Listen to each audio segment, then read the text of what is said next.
Hi, Congregation Beth Am. It's Rabbi Rosenberg here with another Torah tidbit. This week we read Parashat Behar Bechukotai, the double portion that ends the book of Leviticus. And that Torah portion begins with some of the laws about the sabbatical. We're told that we were supposed to let the land rest once every 7 years. For 6 years we could do all of our farming, but on the seventh year we were supposed to step back, let the land lie fallow, and just live off of what we had already collected. Now, as always, there are a lot of reasons for this. Some are just the scientific agricultural stuff that we didn't quite understand. Some have to do with the idea of ownership and who really owns the land. But the Sfat Emet has a different take on it. He says that this is actually here to get us to think about how we're living and how we're spending our time. And in my language, to think about the difference between the things that we do in order to live and the things that we live in order to do. There are a lot of things that we have to do just to sustain ourselves. That's what it means to be human. In fact, he says that the difference between angels and humans isn't how holy we have the potential to be, it's how long we can sustain that for, essentially. Angels are nothing but holy creatures with no job other than making more holiness, bringing holiness into the world.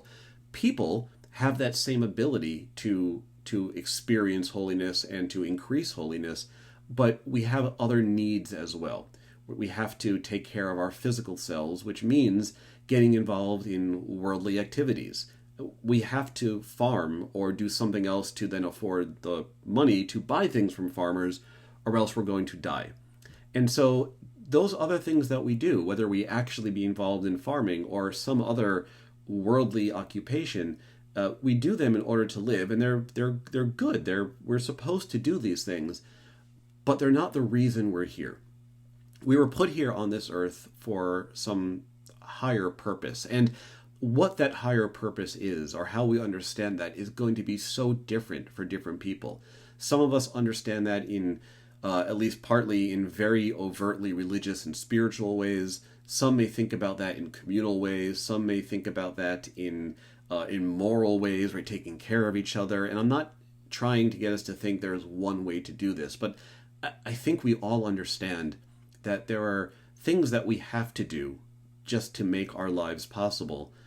But then there are the things that feel like we were put here in order to do. There are things that really make our life not just possible, but meaningful, valuable. And we all know that it is so easy to get caught up in the things that we have to do and let them become the only things that we are doing at all. Our work lives, as much as we may enjoy them or find meaning in them, become our only lives. And it's really important that we don't let that happen. It's profoundly important that we take a step back and ask ourselves, is this what my life is about? Is the way I'm spending my time reflective of what I think my life at its best could be and could bring to this world? I don't think there's any person alive that could honestly say, I am fully living my best and most meaningful life. That's just part of being human, is we get caught up in all of this daily grind and it overtakes everything. And the idea of the sabbatical year, according to the Sfat Emet, was once every 7 years to say, no, you're not allowed to do all of that worldly activity. Instead, I'm going to force you to step back and ask yourself harder questions about how you're living.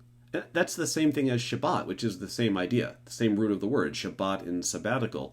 It's rather than 1 year out of 7, it's 1 day out of 7. The reason that we can't work on Shabbat, according to this logic, is because we've got something more important to do. We're supposed to turn away from the things that we have to do to stay alive and instead turn towards the things that make us feel most alive. So ask yourself, what are you here to do? What makes the world better and what makes your life feel fuller and deeper and more holy? Because odds are you haven't been doing it as much as you could. I know I certainly haven't. One of the really interesting things that's been going on is when all of this quarantining started, it led to a lot of conversations about how we spend our time and how we focus our energies, and people starting to really rethink what mattered most to them. And As the days and weeks have gone on, it's been harder and harder to stay true to that.